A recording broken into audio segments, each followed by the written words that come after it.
Bonjour à tous, nous allons faire une petite étude sur Pirkei Avot de ce Shabbat, donc le quatrième chapitre. Nous allons étudier la première et la deuxième Mishnah. Alors, la première Mishnah nous dit Benzoma Omer, Benzoma est dit, je vais le dire directement en français, quel est le sage? C'est celui qui apprend de toute personne, car il est dit de tous ceux qui m'ont enseigné, j'ai acquis de la sagesse, car tes préceptes sont l'objet de mes propos. Quel est le puissant? À Gibor, le fort. C'est celui qui contient son penchant, car il est dit il est plus louable d'être longanime que puissant, de dominer ses passions que de conquérir une ville. Quel est le riche? C'est celui qui est heureux de ce qu'il possède, car il est dit de l'effort de ta main tu te nourris, heureux tu es, et le bonheur est à toi. Heureux tu es dans ce monde-ci, et le bonheur est à toi dans le monde futur. Qui est l'objet d'honneur? Qui est la personne qui sera véritablement honorée? C'est celui qui honore les créatures, car il est dit car j'honore qui m'honore, et ceux qui me dédaignent seront méprisés. Il y a dans cette Mishnah plusieurs questions que nous pouvons nous demander. La première, par exemple, c'est quel est le sens de Amechabed et Tabriot, celui qui honore les créatures?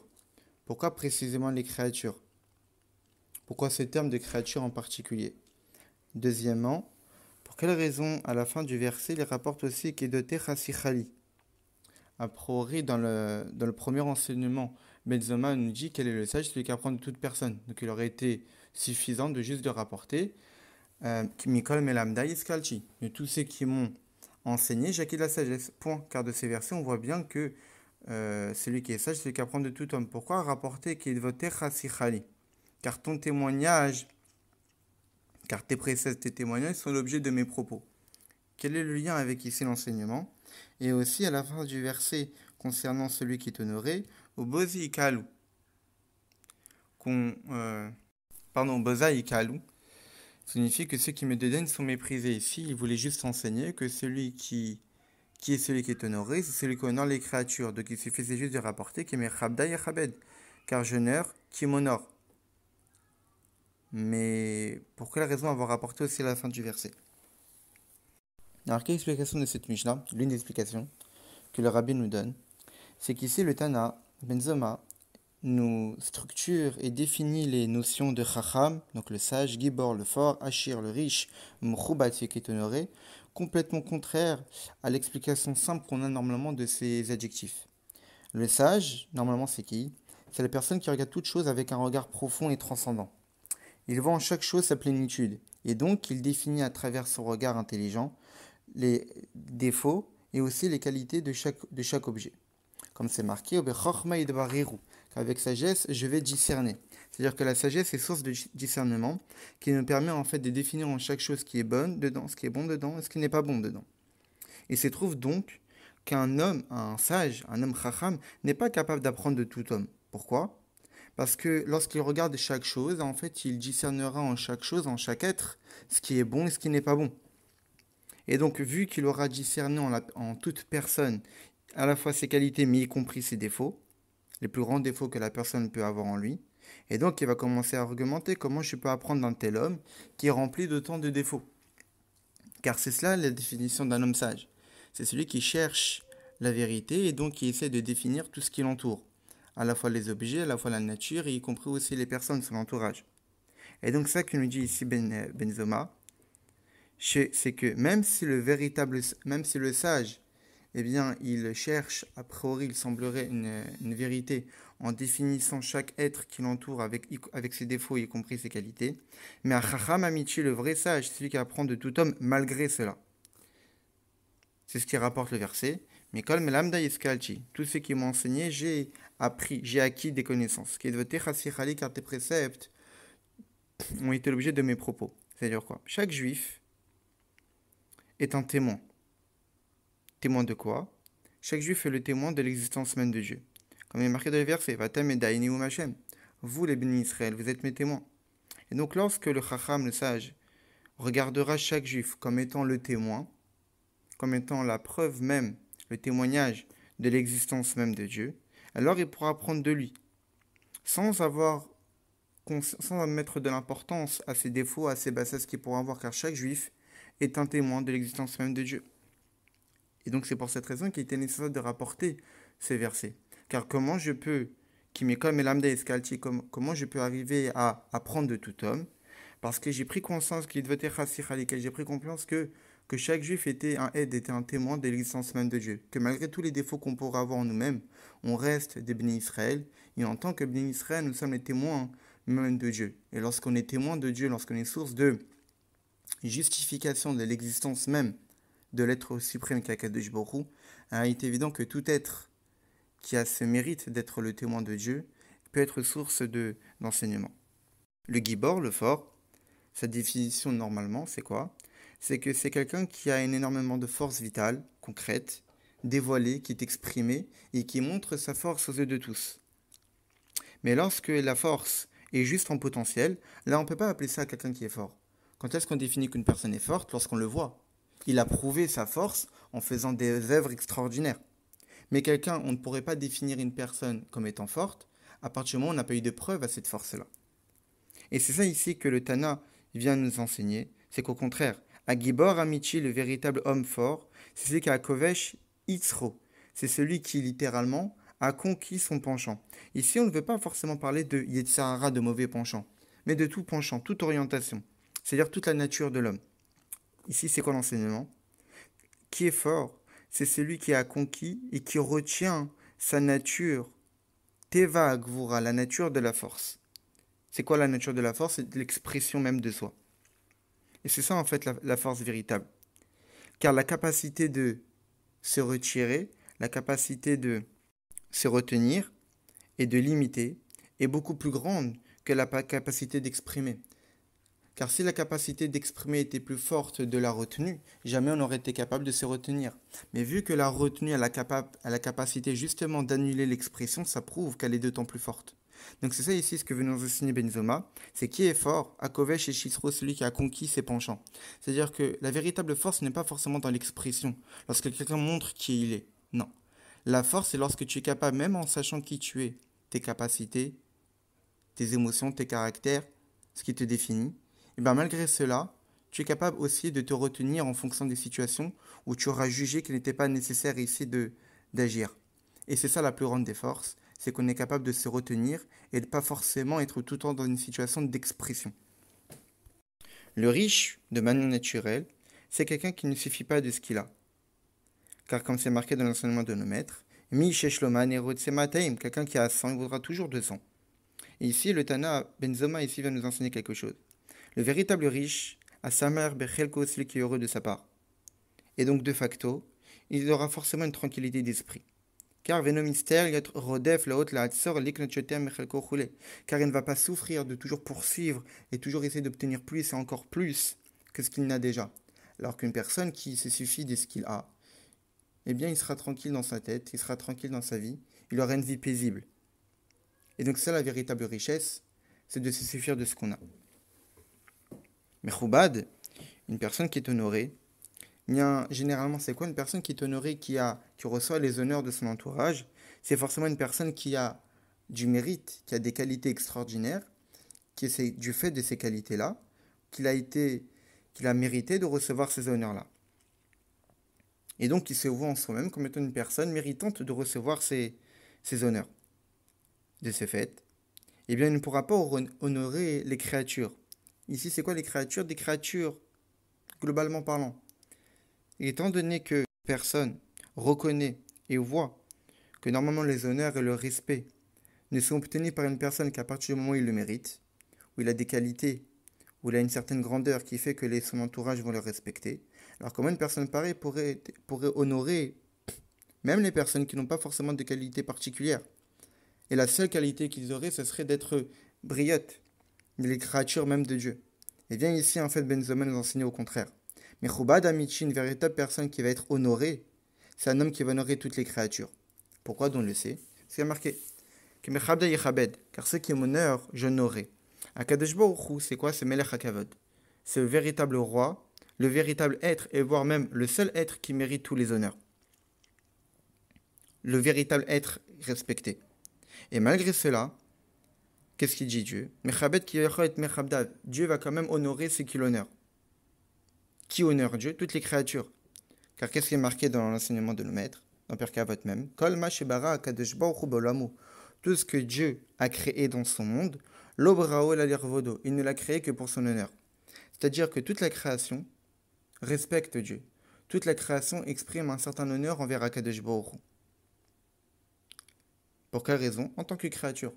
Du fait qu'ils ont été créés par Dieu, du fait qu'ils sont des créatures, alors ils vont produire de l'honneur envers Akadosh Baruch Hu. Et puisqu'ils procurent de l'honneur à Akadosh Baruch Hu, alors Dieu va les honorer. Donc on voit ici que quoi? Que l'honneur que Dieu donne aux créatures découle du fait que ces créatures-là, justement, donnent de l'honneur à Akadosh Baruch Hu. Mais que nous dit la fin du verset? Obeza yikalu. Mais ceux qui me dédaignent seront méprisés. C'est-à-dire quoi qui me dédaigne à moi? Dans ces mots-là, en fait, on exprime la raison pour laquelle il serait nécessaire d'honorer toutes les créatures. Car celui qui n'honore pas les créatures d'Akadosh Baruch Hu lui-même, et donc qui méprise les créatures, eh bien c'est comme si qu'il toucherait à l'honneur même de Dieu. C'est pour ça qu'il y a marqué au Boza et ceux qui me dédaignent. C'est pas quelqu'un qui va dédaigner Dieu directement. C'est une personne qui va mépriser son entourage en se disant que telle personne ne mérite pas d'être honorée parce qu'il n'a pas ces qualités que moi je considère qu'il serait nécessaire d'avoir pour mériter un certain respect. Mais à partir du moment que tu ne respectes pas les créatures, cela veut dire que tu ne respectes pas les créatures, les êtres qui procurent de l'honneur à Dieu. Et ces êtres-là qui procurent de l'honneur à Dieu sont honorés par Dieu lui-même. Donc tu es en train de mépriser ceux que Dieu honore. Et donc, Ikalu, toi-même tu seras méprisé. Non seulement tu ne seras pas honoré, mais même au contraire, tu seras méprisé aux yeux des gens. Et ici, ce n'est pas une punition, que Dieu, comme si qu'on va te punir du fait que tu n'as pas honoré les créatures, non. C'est un effet de cause et de conséquence. Puisque Dieu a installé une nature dans le monde. Que quoi? Que celui qui méprise les créatures sera méprisé aux yeux des gens. C'est un effet de cause et de conséquence. Les créatures, c'est-à-dire toute la création, n'existe que pour honorer Akadosh Baruch Hu. Une personne qui méprise son entourage, qui méprise un quelconque être humain, une quelconque créature, eh bien c'est comme si qu'il est en train de mépriser la source d'honneur même de Dieu. Donc de manière automatique, tu seras méprisé, car tu as voulu détruire l'honneur même de Dieu. Donc voilà ici une explication qu'on peut donner de la première Mishnah du chapitre de cette semaine du Perek Dalet. La deuxième Mishnah nous dit quoi? Ben Azai Omer, Everatz le Mizvah Kala, accourt pour accomplir même une Mizvah mineure. Évidemment, une Mizvah mineure en apparence. Boreach Mina Avera, et fuit la transgression. Pourquoi? Chez Mizvah Goreret Mizvah, car une Mizvah en entraîne une autre. Va Avera Goreret Avera, et une transgression en entraîne une autre. Chez Srar Mizvah Mizvah, car le salaire du Mizvah est une Mizvah. Ou Srar Avera Avera, et la rétribution d'une transgression est une transgression. Du langage de la Mishnah, qu'est-ce qu'on peut comprendre? Eh bien, on comprend que la plénitude de la récompense d'une Mizvah s'exprime précisément dans une Mizvah qui nous paraît mineure, une Mizvah mineure. Car on voit bien qu'ici, dans cette Mishnah, on met l'importance à la nécessité de courir, même pour faire une Mizvah mineure. Et juste après, on nous parle que ce sera Mizvah, la récompense d'une Mizvah est une Mizvah. Comme c'est que quand est-ce qu'on voit la véritable récompense d'une Mizvah? À travers l'accomplissement d'une Mizvah mineure. Et ça, on va essayer de comprendre. Au tout début du chapitre 2 de Pirkei Avot, on avait étudié Vevezaïr be Kala Kevachamora, qu'il faut faire attention à une Mizvah mineure comme une Mizvah importante. Il y a ici de faire attention. Puisqu'il existe une différence dans les Mizvot, il y a des Mizvot qui sont mineures et des Mizvot qui sont a priori plus importantes. Alors comment peut-on réclamer aux Juifs de ne pas utiliser son intellect, son intelligence que Dieu lui a donnée et que Dieu lui demande d'utiliser pour servir Dieu, pour ne pas discerner entre les deux? Dieu nous a donné un intellect, Dieu nous a donné une sagesse. Cette sagesse, il est évident qu'il faut l'utiliser, la concrétiser. Or, toute sagesse, justement, nous permet de discerner entre quelque chose qui pourrait être considéré comme étant mineur et les choses qui pourraient être plus importantes. Et pourtant, cette Mishnah-là du deuxième Pérek nous avait dit qu'il faut faire autant attention à une Mizvah mineure qu'à une Mizvah importante. Comment comprendre? L'explication, c'est quoi? C'est que l'enseignement ici existait aussi intellectuellement parlant. Puisque toutes les mitzvot sont la volonté de Dieu, et que Dieu est unique, et donc sa volonté est unique, et donc de ce fait, il n'y a aucune différence entre une mitzvah mineure et une mitzvah importante, car elles sont toutes la volonté de Dieu. Mettre des différences, c'est lorsque la personne est touchée par les changements de son environnement. Telle chose serait plus importante à mes yeux que telle chose, parce que pour lui, il y a un certain changement entre tel objet ou tel objet. Mais pour Dieu, Dieu est unique. Dieu ne subit pas le changement. Vu que Dieu ne subit pas le changement, donc il est évident que toutes les mitzvot, toutes les volontés de Dieu ont autant d'importance l'une que l'autre. Et puisqu'intellectuellement, on peut tout à fait comprendre la valeur de la soumission qu'on doit d'avoir à Dieu, et donc on comprend que d'un point de vue de la soumission totale, l'abnégation qu'on doit avoir envers Dieu, eh bien on doit faire autant attention à une mitzvah mineure qu'une mitzvah importante. Et même encore plus, au contraire, que précisément dans une mitzvah mineure, il serait nécessaire d'exprimer une soumission encore beaucoup plus forte, beaucoup plus exprimée et dévoilée. Et donc on voit bien que même intellectuellement, nous pouvons tout à fait comprendre la nécessité de faire aucune différence entre les mitzvot. Car Dieu est unique, sa volonté est unique, il n'y a aucune différence vis-à-vis de Dieu entre un commandement, entre une volonté et une autre volonté. Donc pour nous, êtres qui devons être soumis envers Akadosh Baruch Hu, il est donc évident qu'on ne doit faire aucunement de différence entre une mitzvah par rapport à une autre. Et même par rapport à cette soumission-là, on devrait d'autant plus mettre l'accent sur les mitzvot légères, car du fait de cette soumission, on doit montrer qu'une mitzvah légère, on doit l'accomplir autant qu'une mitzvah importante. Mais par rapport à cette explication-là, on peut se demander une question d'un autre côté.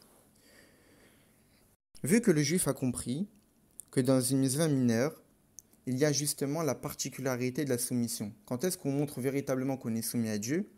Lorsqu'on est en train d'accourir pour accomplir une mitzvah légère. Car lorsqu'on est en train d'accomplir une mitzvah importante, on pourrait se dire que ce n'est pas une preuve de soumission, c'est une preuve de compréhension. On a compris que cette mitzvah est importante, c'est pour cette raison qu'on l'accomplit. Alors que lorsqu'on accomplit une mitzvah qui est mineure, là justement c'est une véritable preuve de soumission, car on ne fait pas de différence entre les mitzvot.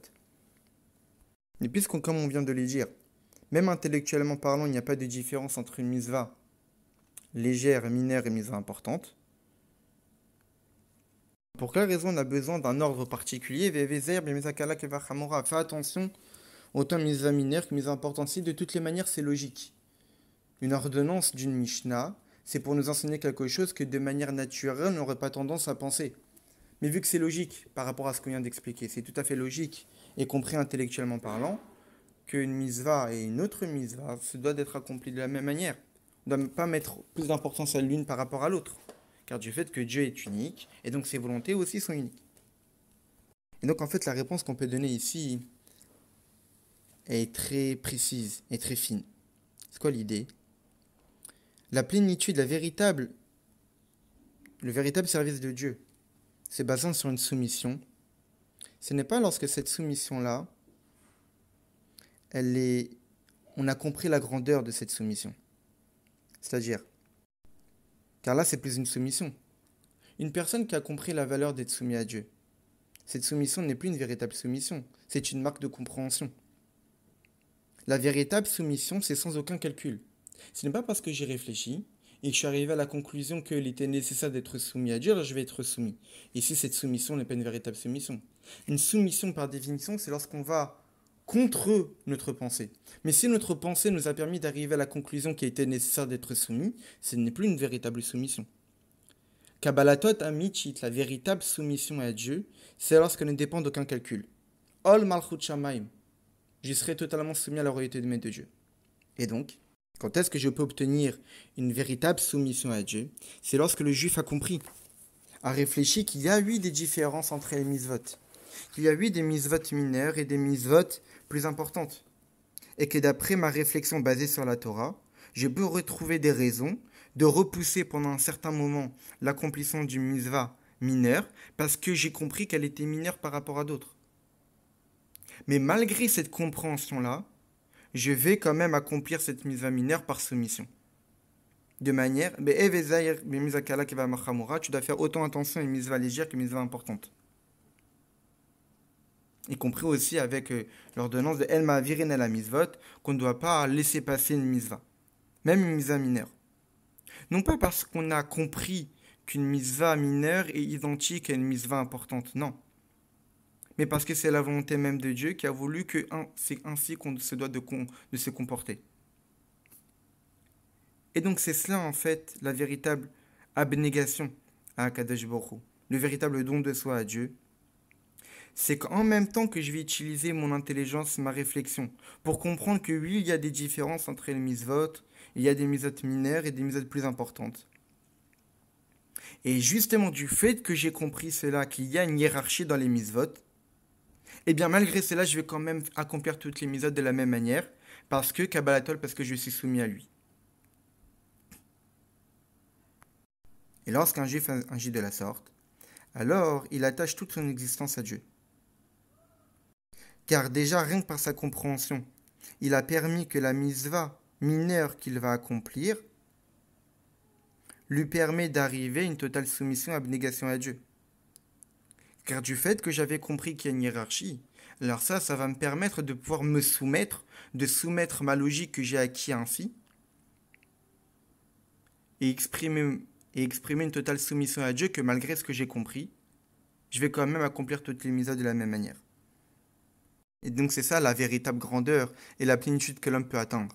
C'est qu'il va utiliser son intelligence, mais il va utiliser son intelligence de manière à obtenir une annulation de soi. C'est pas que l'homme, comme on l'avait dit tout à l'heure, que l'homme va comprendre la valeur de l'annulation de soi, non. L'homme va réfléchir, il va développer son intelligence de manière à, oui, mettre des différences entre les mitzvot, et lorsqu'il va arriver à cette compréhension qu'il y a des différences entre les mitzvot, et bien il va soumettre cette compréhension à une soumission totale à Dieu en accomplissant toutes les mitzvot de la même manière. Et donc on peut comprendre la Mishnah qui nous dit Everat Mizakala court pour accomplir une mitzvah mineure. Pourquoi? Car mitzvah goret mitzvah, car une mitzvah entraîne notre mitzvah, et la récompense du mitzvah c'est la mitzvah elle-même. Car précisément en courant, en s'empressant pour accomplir une mitzvah légère, que logiquement parlant, même d'après notre logique divine, eh bien n'est pas si importante, eh bien on arrive véritablement à la plénitude de l'accomplissement des mitzvot. Mitzvah goret mitzvah, une mitzvah entraîne notre mitzvah.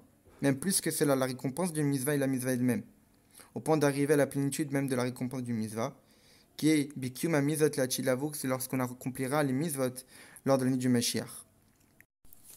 Car justement, du fait qu'on a compris que lorsqu'une personne va courir et s'empresser pour accomplir une mitzvah légère, c'est-à-dire que c'est une personne qui est arrivée à une situation de totale soumission à Dieu. Vu qu'il est arrivé à un état de totale soumission à Dieu, vu qu'il s'accourt pour accomplir une mitzvah mineure alors qu'il avait compris qu'elle était mineure, c'est-à-dire moins importante qu'une autre, et malgré cela, il va quand même le faire, parce qu'il est totalement soumis à Dieu, et bien de ces faits, Gorel Mitzvah, ça va entraîner une autre, quelle que soit la Mitzvah. Car une personne qui, justement, ne s'accourt pas pour faire une Mitzvah légère, et bien pas forcément une Mitzvah va entraîner une autre. Car pour lui, il y a des différences, et donc si une autre Mitzvah qui va se présenter à lui serait mineure, pas forcément il va la faire. Alors que lorsqu'une personne s'accourt pour faire une Mitzvah mineure, c'est-à-dire que c'est une personne qui est arrivée à un état de totale soumission à Dieu. Et que toutes les mitzvot, il va les accomplir. Et donc, vu qu'il a accouru pour accomplir une mitzvah légère, alors Gorel Mitzvah, il va accomplir une autre. C'est-à-dire que cette autre mitzvah peut être même plus importante que celle qu'il avait accomplie au préalable. Mais cette mitzvah plus importante n'était possible d'être accomplie que parce qu'au préalable, il avait déjà commencé à accomplir une mitzvah légère. Et ça, le sens de Srach mitzvah, qui est que la récompense du mitzvah, c'est mitzvah melachon, tzavta, attachement à Dieu.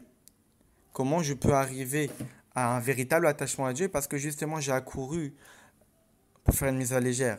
Car une personne qui arrive à cet état de s'empresser pour faire une mitzvah légère, c'est qu'il est véritablement attaché à Dieu, vu qu'il ne fait aucune différence. Il est arrivé à cet état que pour Dieu, il n'y a pas de différence. Et donc, du fait que pour Dieu, il n'y a pas de différence, donc pour le juif aussi. Et donc, de ces enseignements-là du Rabbi, on a compris les deux premières Mishnayot de notre Shabbat, Perek Dalet. La première Mishnah qui nous a parlé de la compréhension des 4 catégories d'adjectifs qui sont des valeurs pour l'homme. On les a compris, leur véritable définition. Paper Kavod, que ce soit le sage, ou que ce soit l'homme fort, l'homme riche ou l'homme honoré. Et de la deuxième Mishnah, nous avons appris, en fait, si on peut dire ça comme ça, l'importance du mitzvah mineur, sauf qu'on ne l'a pas compris, car le but n'est pas de comprendre que toutes les mitzvot sont les mêmes, c'est qu'il faut utiliser notre intelligence et notre réflexion de manière à arriver à la conclusion que oui, il y a une hiérarchie dans les mitzvot, et malgré cette conclusion-là, je vais quand même soumettre ma réflexion, mon cerveau, mon intelligence à Kadosh Baruch Hu, parce qu'il attend de moi que j'accomplis toutes les mitzvot de la même manière. Shabbat Shalom, et que des bonnes nouvelles.